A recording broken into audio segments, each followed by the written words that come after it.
File inclusion. In this lesson, we will talk about file inclusion.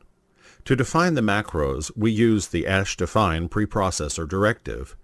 In the same way, including header files, the --include directive is used. It causes the entire contents of the file name to be inserted in the source code into this point in the program. This --include directive causes a file to be included in others. The preprocessor command for the inclusion of this file resembles this: --include filename. By using the file inclusion directive, there are some advantages. If we have a very large program, it works better if the code is divided into several files, each one of which contains a whole of relative functions. There are some functions and some macro definitions which we need in almost the entire program that can be included in each program. Now we will see how to make a header file. To do that, we need to define a function like this. In this function, we are receiving an integer and multiplying it twice.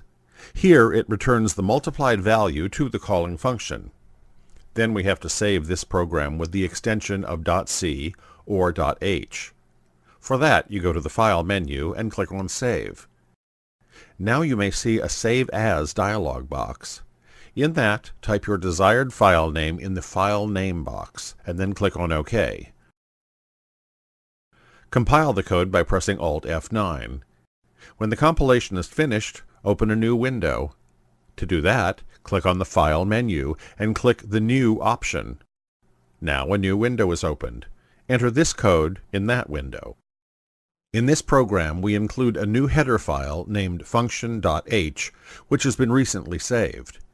Inside the main function, we declared an integer variable called y, and then we call myFun function with passing a value 10. This function returns a value which will be assigned to variable y. And finally, we print the value of y.